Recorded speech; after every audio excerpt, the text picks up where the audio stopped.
हमारे जनता सरकार मोर्चा में कोई भी पद किसी को नहीं दिया जाता है। इसमें कोई बॉस नहीं है, इसमें कोई अधिकारी नहीं है। इसके अंदर सब लोग पहले दिन से लेकर आखिरी दिन तक केवल सदस्य रहेंगे और जो व्यक्ति जितना ज़्यादा काम करेगा उसका नेतृत्व नेचुरल तरीके से, कुदरती तरीके से उभर करके आएगा और जो उसके लोग हैं वो नेचुरली उसको अपना नेतृत्व स्वीकार करेंगे, उसका नेतृत्व स्वीकार करेंगे। इस उद्देश्य से हम लोगों ने जनता सरकार मोर्चा का गठन किया कि समाज में बहुत सारे संगठन हैं जो देश की समस्याओं पर काम कर रहे हैं। सबको ये लगता है कि उनके पास समस्या का समाधान है, जबकि असलियत ये है कि वो समस्या के एक हिस्से पर काम कर रहे होते हैं और अलग अलग हिस्सों पर उनकी नज़र नहीं जाती है। तो हमने ये सोचा कि क्यों ना एक ऐसा संगठन बनाया जाए जिसके अंदर अगर एक समस्या के 100 हिस्से हैं और एक व्यक्ति एक हिस्से पर काम करेगा, बजाय इसके एक आदमी के ऊपर 100 की 100 समस्याओं का समाधान, 100 के 100 हिस्सों का समाधान करने की जिम्मेदारी हो, इसकी बजाय हम लोग एक व्यक्ति अगर एक समस्या का समाधान करता है तो 100 व्यक्ति मिल करके पूरी समस्या को जड़ से खत्म कर सकते हैं। इस तरह से जनता सरकार मोर्चा ने यह निर्णय लिया कि हम लोग शिक्षा, स्वास्थ्य, न्याय, राजनीति और खेती के ऊपर इस तरीके से काम करेंगे कि हम लोग इसमें से पूंजीवाद का खात्मा कर सकें। क्योंकि यदि शिक्षा में पूंजीवाद रहेगा तो केवल अमीरों के बच्चों को ही अच्छी शिक्षा का अधिकार रहेगा। अगर खेती में पूंजीवाद रहेगा तो केवल अमीर आदमी ही खेती कर पाएंगे। स्वास्थ्य में पूंजीवाद हावी रहेगा तो केवल अमीरों के बच्चों को ही स्वस्थ रहने का अधिकार होगा। राजनीति में पूंजीवाद रहेगा तो वहां पर भी केवल अमीर लोग ही राजनीति में जाएंगे और नीतियां बनाने का काम केवल अमीर लोग ही कर पाएंगे। और आप देखेंगे पंचायती राज में भी अगर पूंजीवाद हावी रहेगा तो अमीर लोग ही फैसले लेंगे। न्यायालय में भी अगर फैसले लेने में भी जब हम ये बात करते हैं कि न्यायिक प्रक्रिया में भी अगर पूंजीवाद हावी रहेगा तो आप देखेंगे कि पुलिस वाले को, वकील को, जज को देने के लिए गरीब आदमी के पास पैसे नहीं है, फिर केवल फैसले किए जाएंगे, न्याय नहीं होगा। इसलिए जनता सरकार मोर्चा ने यह तय किया कि ये सारी की सारी सेवाएं स्थानीय स्तर पर लोगों के बीच हो, जो कि हमारे डीएनए में, हमारे खून में, हमारी स्मृति में, हमारी संस्कृति में, हमारी सभ्यता में पहले से ही मौजूद हैं और हम लोग पूरे अच्छे तरीके से इस चीज का निर्वहन हजारों सालों से करते आ रहे हैं। इसमें कहीं भी पीछे जाने की बात नहीं है, बल्कि असलियत बात है जिसके अंदर हम लोग प्रकृति के साथ सामंजस्य बैठाते हुए पूरे सामाजिक न्याय की प्रक्रिया से गुजरते हुए हर व्यक्ति को न्याय मिल सके, ये जनता सरकार मोर्चा का निर्णय है। साथ में जनता सरकार मोर्चा का एक उद्देश्य है कि इसके अंदर जल, जंगल, जमीन और जानवर का ऊपर फैसला लेने का हक केवल जन का होगा और वो भी स्थानीय जन का। तो यहां 5 जय पर काम किया जाएगा। जल, जंगल, जमीन और जानवर, इनसे संबंधित फैसला लेगा वहां का स्थानीय जन। ये मुख्य हम लोगों का उद्देश्य है। इस उद्देश्य के चलते हम लोग पूरे देश भर में लोगों को एक साथ लेकर के आ रहे हैं, जो राजीव भाई के समर्थक हैं, जो आर्य समाज को फॉलो करते हैं, जो लोग भारतीय संस्कृति की रक्षा करते हैं, जिन लोगों को ये लगता है कि हम सबको मिलकर के अपने समाज का निर्माण करना चाहिए और पूंजीवादी ताकतों को इस देश से बाहर करना चाहिए, विदेशी कंपनियों को यहाँ से निकालना चाहिए, वो सारे लोग एक साथ इकट्ठे होकर के आ रहे हैं, हम लोगों का साथ दे रहे हैं। और साथ में हम लोगों ने के पास आरबीआई से संबंधित और बैंकिंग से जुड़ी कुछ ऐसे दस्तावेज हमारे हाथ लगे हैं जो ये साबित करते हैं कि पूरी बैंकिंग व्यवस्था एक बहुत बड़ा फ्रॉड है। देश के लोगों के साथ धोखा हो रहा है, हमारे रुपए को मिट्टी में मिला करके उनके पूरी जिंदगी की कमाई को हथियाया जा रहा है। केवल कागजी टुकड़ों के बदले में हमारी असली पूंजी, हमारी खेती, हमारे धन, हमारा अधिकार, हमारा अनाज, हमारा श्रम, उन सबको बिल्कुल कागज के टुकड़ों में तब्दील किया जा रहा है। और जब हम इन दस्तावेजों को जब हम सामने लेकर के आए, जब हम आरबीआई के आर्काइव से वो कागज निकाल कर लाए, तो हमको मालूम पड़ता है कि paper currency act 1882, coinage act 1906, आपका आरबीआई एक्ट 1934 और इसके साथ साथ आईपीसी की धारा 489 के अनुसार और आरबीआई एक्ट की धारा 24 के अनुसार आप ये साबित होता है कि हमारे 1 रुपए की जो कीमत है वो 777 मिलीग्राम सोने के बराबर है। और ये हमको नहीं दिया जाता, हमको एक कागज का टुकड़ा दिया जाता है जिसमें 1 रुपए में हमको चाय भी नहीं मिलती है। और उस असली धन को, उस असली सोने को वो लोग लूट लूट करके बैंक ऑफ इंग्लैंड के अंदर लेकर के जा रहे हैं। और ये आज से नहीं हो रहा, ये आजादी से पहले से हो रहा है, जब 1934 में रॉथस्चाइल्ड के रिकमेंडेशन पर रॉयल कमीशन बना और उस रॉयल कमीशन की रिकमेंडेशन पर अंग्रेजों ने आरबीआई की स्थापना की। और ये आरबीआई ना केवल इंडिया में बना बल्कि पूरी दुनिया के हर मुल्क के अंदर एक रिजर्व बैंक बना, जिसका काम था उस देश की असली मुद्रा को, उस देश के असली धन को इकट्ठा करके वहां इंग्लैंड लेकर के जाना। जब उस टाइम पर पूरी दुनिया में अंग्रेजों का शासन हुआ करता था और यह कहा जाता था कि अंग्रेजों का सूरज कभी नहीं डूबता है, जहां जहां अंग्रेजों का शासन रहा वहीं पर पिनल कोड लेकर के आए। जब हमारा 1860 के अंदर इंडियन पिनल कोड आया, आपको ध्यान हो 1857 की क्रांति हुई। 1857 की क्रांति के बाद उसके 3 साल बाद 1860 में आईपीसी बना और उसके 1 साल बाद हमारा इंडियन पुलिस एक्ट बना। यानी पुलिस की स्थापना और इस कानून की स्थापना हुई थी क्रांतिकारियों को दबाने के लिए, ना कि हमारी न्याय व्यवस्था को सुधारने के लिए। तब से लेके आज तक इतने करोड़ों की संख्या में केस दर्ज हैं, किसी व्यक्ति को न्याय नहीं मिलता इस देश के अंदर, क्योंकि न्याय प्रणाली खत्म होकर के केवल फैसलों की प्रणाली है। यहां पर न्याय अफोर्डेबल है तो आपको मिलेगा, आपके पास पैसा है, धन बल है, जनबल है, पार्टी में हो, कंपनियों के मालिक हो तो आपको आपकी मर्जी से न्याय होगा। आम इंसान सड़कों के ऊपर धक्के खाता फिरे, पुलिस वाला भी डंडा मारेगा, जज भी उसको कभी भी फैसला सुना करके जेल में कर देगा। इस तरह की व्यवस्था चल रही है। इस व्यवस्था से लड़ने के लिए जनता सरकार मोर्चा की स्थापना की गई थी।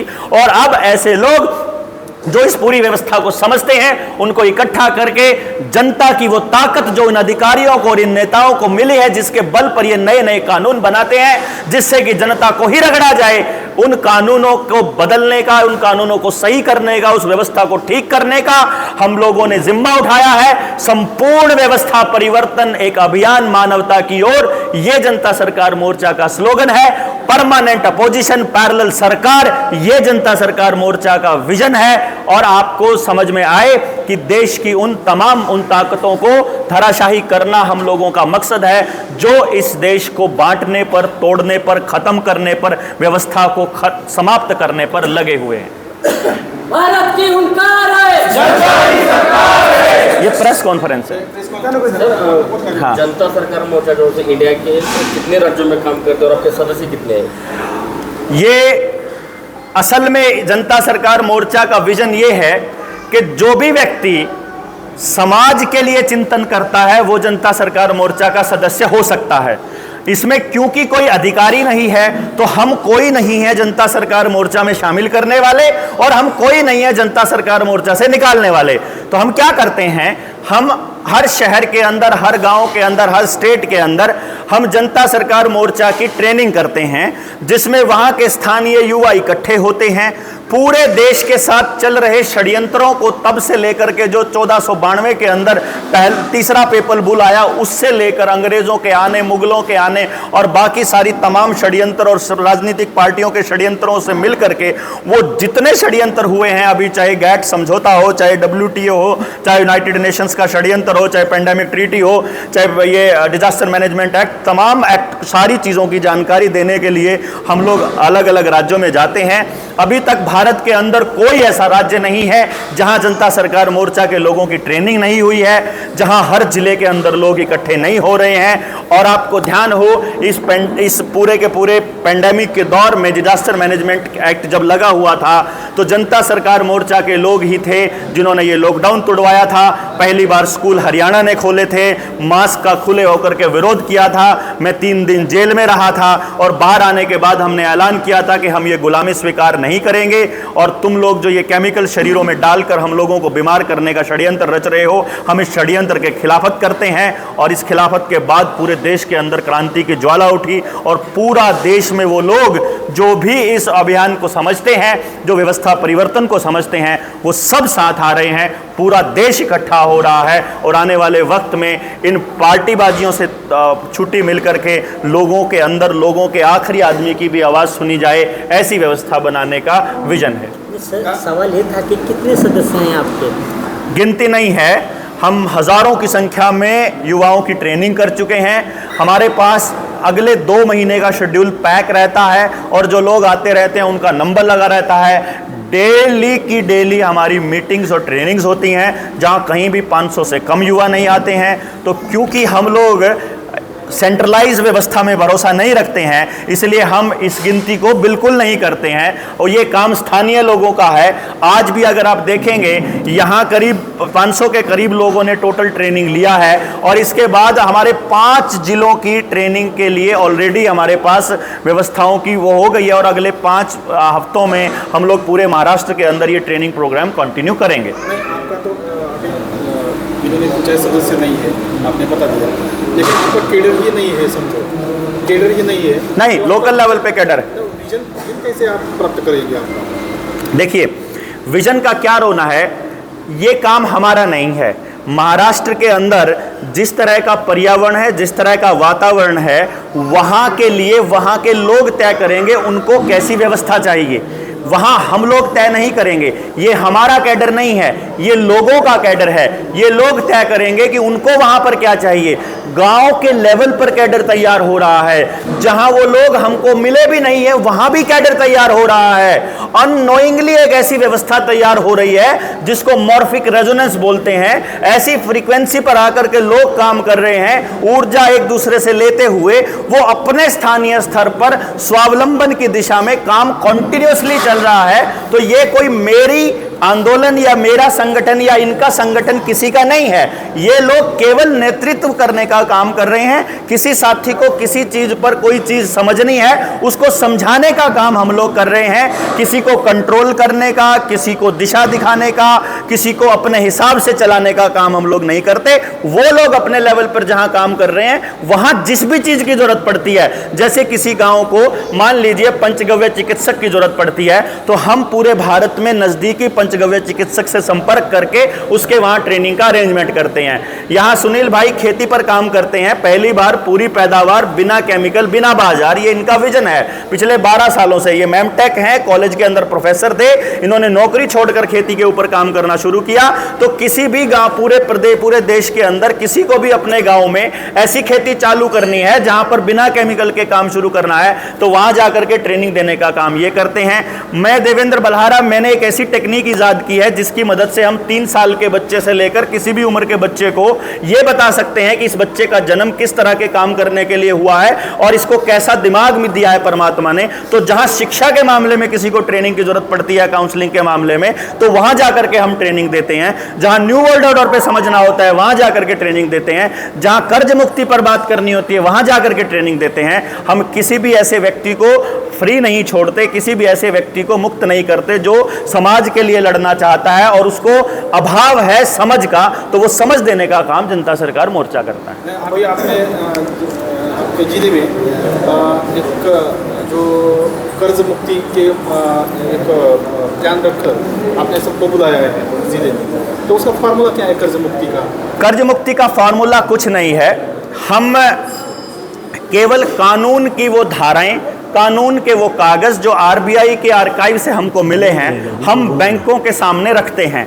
हम बैंकों को ये बताते हैं, पहला नियम, किसी भी बैंक को, किसी भी व्यावसायिक बैंक को आपको ब्याज पर लोन देने का कोई सर्टिफिकेट, कोई मतलब उसको कोई एफिलिएशन ही नहीं है, यानी कि उसकी कोई क्रेडिबिलिटी ही नहीं है कि वो किसी को दे सकता है। दूसरे नंबर पे बैंकों की बैलेंस शीट के अंदर कहीं भी ये लिखा नहीं होता है कि बैंकों ने आपको लोन दिया है। अगर मैंने लोन लिया है तो बैंक के पास वो कौन सा धन था जिसमें से कम हुआ, जिसको लोन कहते हैं, वो लोन बैंक के पास होता ही नहीं है। बैंक हवा में पैसा छापता रहता है, आपको लोन देता है और अपनी एसेट बढ़ाता रहता है। तीसरा कानून ये कहता है कि बैंक ने हमारे साथ झूठे और नकली नोटों में, नकली करेंसी में कारोबार किया। नकली करेंसी इसलिए कहा जाता है क्योंकि भारत में पेपर करेंसी एक्ट 1882 के तहत हमारे 1 रुपए की कीमत है 777 मिलीग्राम सोना। उसके हिसाब से हमारे जो ये नोट हैं, इन नोटों के ऊपर आप कभी भी देखिए, इस नोट पे लिखा होता है गारंटीड बाय सेंट्रल गवर्नमेंट। तो आपको जानकर हैरानी होगी कि सेंट्रल गवर्नमेंट नाम की कोई चीज भारत में एग्जिस्ट ही नहीं करती। अगर भारत सरकार की बात की जाए तो उसको यूनियन ऑफ इंडिया कहा जाता है या गवर्नमेंट ऑफ इंडिया कहा जाता है, कहीं पर भी सेंट्रल गवर्नमेंट नाम का कोई शब्द ना किसी लोकसभा में ना किसी सरकारी आधिकारिक दस्तावेज में लिखा जाता है। तो कार्य तो वैसा ही है, सेंट्रल गवर्नमेंट जैसा कार्य बात अलग है। जब कोई चीज है ही नहीं, उसकी गारंटी वाला नोट आप लोग इस्तेमाल कर रहे हो। तीसरा जो इसके अंदर सबूत होता है कि जो गवर्नर का प्रोमिसरी नोट है, जिसको वायदा पत्र कहते हैं, पुराने वक्त में हुंडी कहा जाता है, असली जो प्रोमिसरी नोट है, एफिडेविट है जनता के नाम, जिसमें आपके नोट के ऊपर लिखा होता है I promise to pay the bearer the sum of ₹100। अभी केवल इतना लिखा होता है, लेकिन असलियत में हमारा जो गवर्नर का असली वचन खंड है वो ये है कि I promise to pay the bearer on demand the sum of ₹100 and नीचे लिखा होता है at any office of issue. वो नोट हमारे पास मौजूद है जो आपको पूरा दस्तावेज के साथ में हम साबित करते हैं बैंकों के साथ कि तुमने हमसे नकली नोटों में कारोबार किया तो तुम्हारे ऊपर FIR होगी। भारत के अंदर, भारत की IPC के अंदर बैंकों के इस फ्रॉड के खिलाफ पहले से ही कानून मौजूद है। तो आपको जानकर के हैरानी होगी जब हम बैंकों को ये कहते हैं कि आपने ये गलत काम हमारे साथ किया है, हम लोग आपका पूरा पैसा देने को तैयार हैं, लेकिन पहले आप हमको ये बताइए क्या आपने हमको वैध रुपया दिया था या अवैध रुपया दिया था।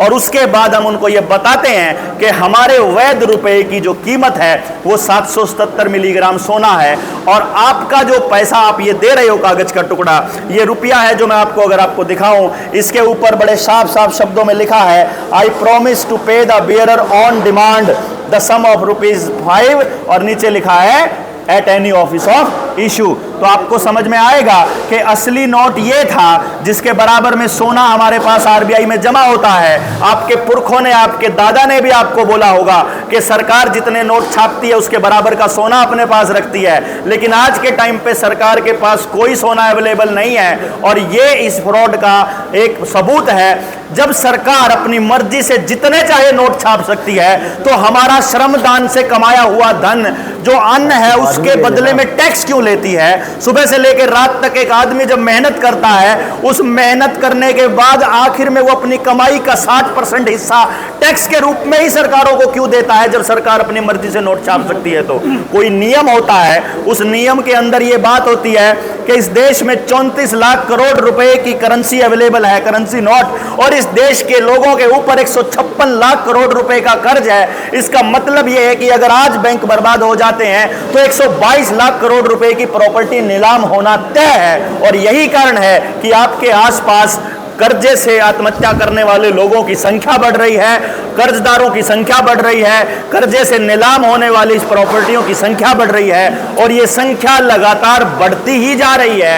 ये कम होने का कभी नाम नहीं लेगी। और धीरे धीरे सरकार मार्केट से रुपए को छीट निकाल करके आपको CBDC दे रही है, डिजिटल करेंसी। आपकी अगली पीढ़ी, जैसे ये पीढ़ी को ये नहीं मालूम कि आपके दादा का दिया हुआ 10 रुपए में कितना सोना रखा था, आपकी अगली पीढ़ी को यह भी नहीं पता होगा कि नोट क्या होते हैं। वो तो मोबाइल से UPI कोड में ट्रांसफर किए हुए डिजिट को ही पैसा मानने लग जाएगी। और यही सबसे बड़ा मानवता के इतिहास का फ्रॉड होगा।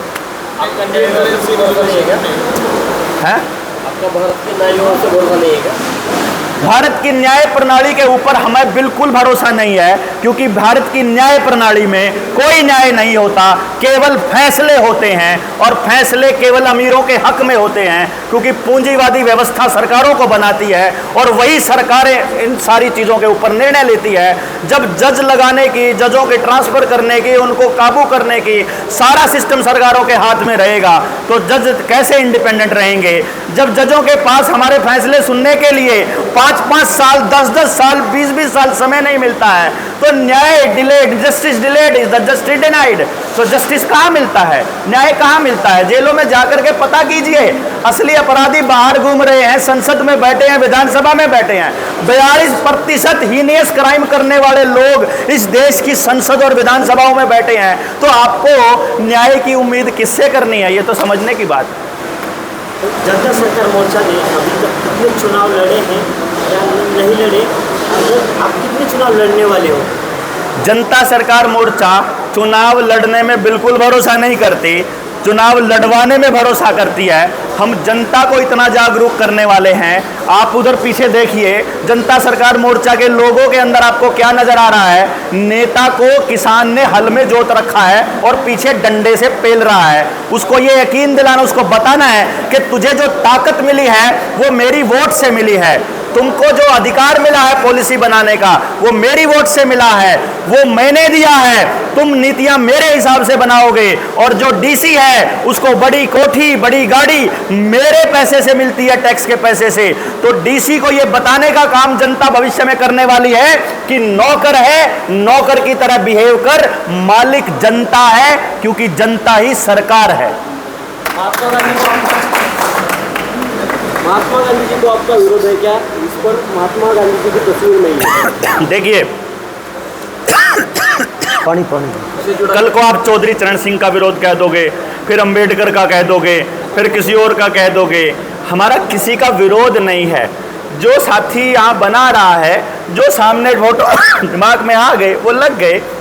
हम सभी क्रांतिकारियों का, देश के सेनानियों का सम्मान करते हैं। हम सभी उन लोगों का सम्मान करते हैं जिन्होंने भी इस देश के लिए बलिदान दिया है, जिन्होंने भी काम किया है। हमारा कोई मकसद किसी के विरोध का नहीं है। हमारे पास सीमित संसाधन, सीमित समय, सीमित जगह होती है पोस्टर पर, उसके हिसाब से जैसा उचित लगे वैसे क्रांतिकारी लोग कर लें। कह रहे हो कि किसानों के साथ आप हैं। जब दिल्ली में कुछ किसानों का आंदोलन हुआ, क्या उन्हें आपका पार्टिंबा था? कुछ किसानों का नहीं, लाखों किसानों का आंदोलन था। 13 महीने तक परमानेंट बॉर्डर के ऊपर मैं बैठा था। मेरा अलग टेंट था। मैं टीचर हूं बाय प्रोफेशन, जहां मैंने 2012 में नौकरी छोड़ दी थी, और मैंने अपनी उस विद्या का इस्तेमाल करते हुए गांव-गांव जाकर लोगों को तीनों कानून, चाहे एसेंशियल कमोडिटी एक्ट हो, चाहे आपका मंडी का एक्ट हो, चाहे आपका कॉन्ट्रैक्ट फार्मिंग का एक्ट हो, तीनों कानूनों की एक एक चीज वैसे ही बताई थी जैसे आज पेंडेमिक ट्रीटी के बारे में बता रहे हैं, जैसे आज न्यू वर्ल्ड ऑर्डर के बारे में बता रहे हैं, जैसे आने वाले पानी के बिल, बिजली के बिल, बीज के बिल, जहां ये सारे के सारे नए नए कानूनों के बारे में जो सब बता रहे हैं, ये काम हम बहुत पहले से करते आ रहे हैं। भारतामध्ये न्यायव्यवस्थेला सर्वात उच्च स्थान आहे. तीच न्यायव्यवस्था नाकारली. आवाज नहीं समझ, मराठी नहीं आती उनका समझ। कहना यह है कि भारतीय राज्य घटना में न्याय व्यवस्था को सबसे बड़ा दर्जा माना जाता है, लेकिन वही दर्जा आप मान नहीं रहे हो। नहीं, मैं मान नहीं रहा हूं, ऐसा नहीं बोल रहा हूं। मुझे भरोसा नहीं है, मैं ऐसा बोल रहा हूं। मुझे भरोसा नहीं है, मेरा व्यक्तिगत विचार है। मैं ये बोल रहा हूं कि मुझे भरोसा नहीं है। आप बता दीजिए आपको भरोसा है तो। अगर यहां बैठे हुए किसी आप जनता में पूछिए, जाकर के लोगों से पूछिए तो सही कि उनकी सुनने वाला कोई है क्या? सर्वे करिए। कोई एक व्यक्ति है क्या सुनने वाला? कोई एक व्यक्ति तो हो यार। कोई एमएलए, कोई सरपंच, कोई पंच, कोई एमपी, कोई प्रधानमंत्री, कोई मुख्यमंत्री, कोई पुलिस वाला, कोई जज, कोई वकील, कोई तो हो सुनने वाला। कोई है क्या? कोई नहीं है भाई। ये तो आपस में भी लड़े हुए हैं सबके सब। ऊपर से बैंक वालों ने कर्जे के चक्कर में घर के नीलाम करने के लिए सारा का सारा बीड़ा उठा रखा है। मैं नहीं कहता हूं, न्याय व्यवस्था को रखा उन्होंने सर्वोपरि, उन्होंने रखा। मुझे न्याय नहीं मिलता, मुझे मालूम। मैं 1 साल 8 महीने 9 महीने पहले 2 जनवरी को 3 जनवरी 2022 को मैं गिरफ्तार हुआ मास्क वाले मामले में। ठीक है, मैं गिरफ्तार हो गया। ऑन रिकॉर्ड पूरी दुनिया ने वीडियो देखा। 5-6 करोड़ लोगों ने रात में वीडियो देख लिया। सबको पता लग गया मेरे ऊपर क्या आरोप लगाया पुलिस ने, मालूम है? ये पुलिस अधिकारी को जान से मारने की धमकी दे रहा था। धारा 188 के अंदर डिजास्टर मैनेजमेंट एक्ट का विरोध कर रहा था, सरकारी काम में बाधा डाल रहा था, और ये हम लोगों को जान से मार रहा था। ये मेरे ऊपर आरोप लगा करके, धाराएं लगा करके मुझे 3 दिन जेल में रखा। मैं जेल से बाहर आया। बाहर आने के बाद आज तक हर महीने तारीख पे तारीख जा रहा हूं। 1 साल 9 महीने हो गए हैं। आज तक पुलिस के आईओ ने जज के पास जाकर, कोर्ट में जाकर मेरे ऊपर आरोप दाखिल नहीं किया है, और मुझे प्रताड़ित किया जा रहा है। और ऐसे ऐसे लाखों करोड़ों लोगों को प्रताड़ित किया जा रहा है। यह न्याय व्यवस्था है। जज की इतनी औकात नहीं है कि वो पुलिस अधिकारी को यह कह सके कि इस आदमी का कसूर क्या था, पहले बता तो दो 3 दिन जेल में क्यों रखा था। क्योंकि वो वीडियो है, सारा सबूत है। अपनी मर्जी से किसके हाथ में कलम आ गई, कुछ भी छाप देगा हमारे खिलाफ, कुछ भी लिख देगा, किसी को भी अंदर कर देगा, किसी को भी मार देगा। जेल के अंदर नहीं मौतें होती हैं क्या? हवालात के अंदर नहीं मौतें होती हैं क्या? ये सब इसी न्याय व्यवस्था का हिस्सा है मेरे दोस्त। आप सड़क पे चलते हुए अपराधियों को तो संरक्षण देने का काम पुलिस बड़े आराम से करती है, और जो आम आदमी होता है उस आम इंसान के चालान काटने का काम करती है। आपको रोड आपके पैसे से बना, आपकी जमीन पर बना, लेकिन कंपनी को टैक्स वसूलने के लिए दे दिया जाता है और सारे रोड टूटे हुए मिलते हैं। जो आपके ऊपर जो अन्याय हुआ वो प्रशासकीय व्यवस्था का भाग है और आप दोष न्याय व्यवस्था को दे रहे हैं। न्याय व्यवस्था का मेरे को फिर कोर्ट में क्यों बुलाया जाता है? 1 साल 9 महीने से कोर्ट में किस लिए बुलाया जाता है? क्राइम जो हुआ, मैंने क्राइम किया, मेरे को क्राइम किया, तो जज का ये हक नहीं बनता कि वो पूछे कि इसका कसूर क्या है, बताओ पुलिस वाले को। ये 9 महीने से चक्कर, 1 साल 9 महीने से चक्कर क्यों काट रहा है? वो 21 महीना थोड़ा नहीं होता मेरे दोस्त, 21 महीना। ये मेरी बात नहीं है, ये व्यवस्था का हिस्सा है। अगर ये व्यवस्था नहीं होती तो मेरे साथ भी नहीं होता ना। ये मैं तो सिंबल हूं, मैं सिंबॉलिक हूं, मैं अपने दर्द को नहीं गा रहा हूं। मुझे तो ठीक है, मैं तो देख लूंगा उसको, मैं तो उस आईओ को खाऊं, मैं तो उसकी नौकरी खाऊंगा, मेरा तो अलग है। आप नौकरी खाएंगे, वो कैसे जुल्म करेगा किसी के ऊपर भी? उसको कैसे खाएंगे? मैं उसको बताऊंगा कि तुमने जो आरोप लगा कर मुझे 3 दिन जेल में रखा, मुझे बताइए आपने क्यों रखा? वो न्यायालय में जाना पड़ेगा ना उसके लिए। न्यायालय ही खाएगा। न्याय विश्वास क्यों नहीं? अभी खाएगा जब देखूंगा, न्याय प्रणाली पर आप विश्वास नहीं, देख लीजिएगा। न्याय व्यवस्था में कुछ बदलाव करने की जरूरत नहीं। जनता सरकार मोर्चा की मीटिंग को न्याय व्यवस्था और मेरी व्यवस्था पर मोल्ड करने की कोशिश मत कीजिए। जहां मुद्दा है उस पर बात कीजिए। ये व्यक्तिगत मसला है, इसको व्यक्तिगत मसला रहने दीजिए, उसके लिए अलग इंटरव्यू किया जा सकता है। आपका न्याय व्यवस्था के ऊपर हमें न्याय व्यवस्था वो चाहिए जहां न्याय त्वरित हो। अगर आपको यह लगता है कि हमारे देश के अंदर बहुत जल्दी न्याय मिल जाता है, आप मुझे बताइए। लोअर कोर्ट ने एक फैसला दिया, लोअर कोर्ट ने एक फैसला दिया, सुप्रीम कोर्ट ने उस फैसले को उलट दिया। एक जज को सजा होनी चाहिए कि नहीं होनी चाहिए? एक जज तो गलत है ना, उसके अंदर पक्का रिस्पॉन्सिबिलिटी जय होनी चाहिए। कानून सबके लिए एक, हर जगह बराबर होना चाहिए। ऐसा कैसे हो सकता है कि लोअर कोर्ट अलग फैसला देती है और ऊपर वाली कोर्ट अलग फैसला देती है? नहीं सर, उसमें पेंडेंसी का कारण हो है, पेंडेंसी बहुत है, बहुत प्रकरणों की पेंडेंसी है, इसलिए एक जज सिर्फ एक दिन में 10 प्रकरण में। तो 100 जज लगाने में क्या दिक्कत है? इस देश की जनता अपना पेट काट काट के टैक्स दे ही जा रही है, 1000 जज लगाने में क्या दिक्कत है? कोर्ट खोलने में क्या दिक्कत है? रोड भी तो बन रहे हैं, एलिवेटेड हाईवे, एलिवेटेड ये ट्रैक भी तो बन रहे हैं। अडानी अंबानी को भी तो सारे अधिकारी सौंपे जा रहे हैं। आपका तो विश्वास नहीं है ना न्याय व्यवस्था? तो मेरे से क्या लेना है आपको? जिसको विश्वास है वो जाए ना, हम तो जा ही रहे हैं धक्के खाने। इसमें आप एक बात देखिए, क्या बदलाव? एक छोटी सी बात एक सोचिए। इसमें किसान आंदोलन चल रहा था, आपको न्याय व्यवस्था पर विश्वास नहीं तो किस पे विश्वास है? ये तो बताओ। मुझे व्यवस्था पर विश्वास है, लोगों की व्यवस्था पर। जो प्राकृतिक न्याय होता है, जहां प्राकृतिक न्याय के अंदर एक नियम होता है, किसी के साथ भी अन्याय ना हो, यह एक नियम है। और न्याय जल्दी हो, जिसके साथ भी हो जल्दी हो। महीने भीतर चोर को सजा मिलनी चाहिए, डाकू को सजा मिलनी चाहिए, हत्यारे को सजा मिलनी चाहिए। यहां सजा मिलनी चाहिए महीने भीतर। महीने के बाद अगर सजा मिलती है, 6-6 महीने साल भर लग जाते हैं, उस व्यक्ति भूल जाते हैं भाई साहब मैंने आज कोई गलती की है, मुझे महीने भीतर सजा हो जाए तो मेरे समाज में ऐसा मैसेज चला जाएगा कि दूसरा कोई आदमी वो जुर्म नहीं करेगा। लेकिन अगर मुझे सजा ही 15 साल के बाद मिलेगी, या मैं उस वक्त मुक्त हो जाऊंगा जिस वक्त, मान लो मेरा गवाही मर गया, या मेरे ऊपर आरोप लगाने वाला व्यक्ति मर गया, तो मैं बाइज्जत बरी हो जाऊंगा। तो जुर्म करने वाला आदमी अगर 15 साल बाद बाइज्जत बरी हो जाता है तो किसी का न्याय पर भरोसा रहेगा क्या? क्या आपको गरुड़ और शरीयत जैसे कानून की जरूरत है? संविधान बदलना चाहिए, संविधान बदलना चाहिए, ऐसी मांग है क्या? नहीं, मैंने संविधान के ऊपर तो कोई बात नहीं बोली।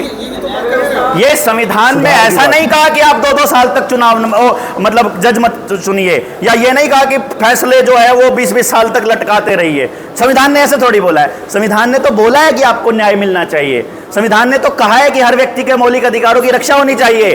अभी पेंडेमिक आया था, आपके सारे मौलिक अधिकार पुलिस वाले आपको डंडे मार मार के, सबको मार मार के, आपके सामने आपके मौलिक अधिकारों का हनन हो रहा था। सरकार ने कोर्ट में कहा कि हमने किसी के साथ जबरदस्ती नहीं किया, वैक्सीनेशन के मामले में नहीं किया हो तो बताओ, आपके मौलिक अधिकार आपकी आंखों के सामने छीने गए और न्यायालय चुप था। हाई कोर्ट के अंदर, हर कोर्ट के अंदर आपका वैक्सीन के सर्टिफिकेट के बिना एंट्री बैन था। कोर्ट ने आपके मौलिक अधिकारों का हनन अपनी आंखों के सामने भी देखा होते हुए और खुद भी किया। न्यायालयाची मी मराठीत विचारतो सर, तुम्ही बरं. थोडंसं व्यवस्थित सांगा. न्यायालयाची निर्मिती करणं किंवा व्यवस्था बळकट करणं हे राज्यकर्त्यांचं काम आहे. बजेट पुरवणं राज्यकर्त्यांचं काम आहे. जर राज्यकर्ते जर सपशेल अपयशी ठरले असतील तर न्यायव्यवस्थेला दोष का? न्याय व्यवस्था का उनका कहना है सांगा न्यायामध्ये न्याय व्यवस्था का अपडेटेशन करना ये राज्यकर्ताओं का काम है, लेकिन राज्यकर्ता वो कर नहीं रहे, तो इसका मतलब न्याय व्यवस्था ही खराब है, हम कैसे बोल सकते हैं? अगर आप कह रहे हैं कि न्याय व्यवस्था सबसे ऊपर है तो वो राज्य को निर्देशित करे कि न्याय व्यवस्था दुरुस्त करो। अगर वो सबसे ऊपर है, अगर राज्य सबसे ऊपर है, फिर न्याय व्यवस्था को सबसे ऊपर मत बोलो। पैरेलल है, 3 पैरेलल है. पैरेलल है पैरेलल है. तो सबसे ऊपर बोला, आपने ही बोला सबसे ऊपर। 4 जो पिलर है वो पैरेलल है. आपने ही सबसे ऊपर बोला था, मैं नहीं बोल रहा हूँ। अल्टीमेट डिसीजन न्याय व्यवस्था का रहता है. उसमें आप अल्टीमेट डिसीजन क्या है न्याय व्यवस्था का? कि हम लोग जजों की नियुक्ति नहीं करें और हम लोग न्याय को लटकाते रहें। देखो सर, मैं ऐसा नहीं मानता। ये सब के सब एक ही सिरे से चले हुए हैं, सब एक सूत्र के धागे हैं, सब आपस में मिलकर के काम करते हैं और पूरी व्यवस्था यही है। इसीलिए हमने ये नहीं कहा हम न्याय व्यवस्था को बदलने वाले हैं, हमने ये नहीं कहा हम कानून व्यवस्था को बदलने वाले हैं, हमने ये नहीं कहा कि हम चुनाव लड़ने वाले हैं। हमने कहा संपूर्ण व्यवस्था परिवर्तन। यानी कि अगर मेरे गांव के अंदर कोई गलत काम होता है तो गांव के लोग बैठे, अपनी न्याय की कमेटी बने, अगर उनको लगता है कि किसी ने गलती की है वहीं गांव अपने हिसाब से अपना न्याय कर ले, क्योंकि कोर्ट में तो फैसले ही होने हैं, वहां तो केवल फैसले होंगे। न्याय अगर आपको लगता है, जिसको लगता है वो कोर्ट में चला जाए। सर 4 पिलर है, देखिए तो 3 पिलर पर तो आपको भरोसा नहीं है, तो चौथा पिलर जो मीडिया है उसमें क्या भरोसा है आपको? जो आपके सामने है कितना सच आ रहा है, टेलीविज़न में क्या चल रहा है, टेलीविज़न को कौन ऑन करता है, टेलीविज़न में किस तरह की न्यूज़ आती है, किस चैनल के पास कितने रिपोर्टर हैं, कौन चैनल ग्राउंड पर कितनी रिपोर्टिंग करता है, कौन अखबार कितनी रिपोर्टिंग करता है, रिपोर्टर्स बैठ करके कैसे खबरों का आकलन करते हैं और कैसे लिखते हैं और कैसे भेजते हैं, मुझसे ज़्यादा आप लोग जानते हैं। क्योंकि आप रिपोर्टर कितनी ही ईमानदारी से रिपोर्टिंग कीजिए, यदि आप किसी व्यवस्था के अंडर काम करते हैं तो जो आपका एडिटर या आपके अखबार का मालिक कहेगा आपको उसी हिसाब से लिखना पड़ेगा। परसेप्शन बनाते हुए मैंने अपनी आंखों से भी देखा है कुछ लोगों को जिनका ज़मीर जिंदा नहीं है, वो एक ही खबर को नेगेटिव भी चला सकते हैं, पॉजिटिव भी चला सकते हैं। सारा दिमाग का खेल है और लोगों में परसेप्शन बनाने के लिए चुनाव के वक्त ये सब किया जाता है, ये आपको मालूम है। पेड न्यूज़ क्या होती है ये भी आपको मालूम है, कौन लोग कितने ईमानदारी से काम करते हैं ये भी आपको मालूम है। हमें बताने की ज़रूरत मुझे लगता नहीं है। आपने क्या कहा 100 साल जो आपने कहा हर गांव में न्याय व्यवस्था निर्माण हो, ये 100 साल पहले की बात कर रहे हैं, क्या पुराना ज़माना आप फिर से लाना चाहते हैं? नहीं, कहीं पर भी मैंने अपने वक्तव्य में ये भी बोला हम पीछे जाने की बात नहीं कर रहे हैं, हम प्राकृतिक व्यवस्था को लाने की बात कर रहे हैं।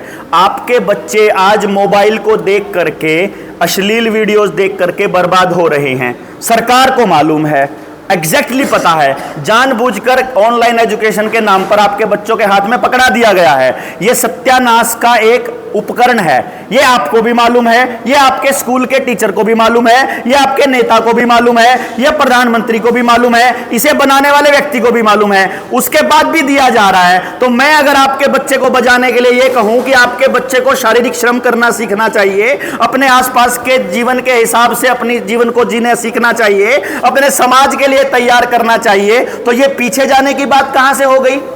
ये है तकनीक का या किसी भी चीज का सही इस्तेमाल करना।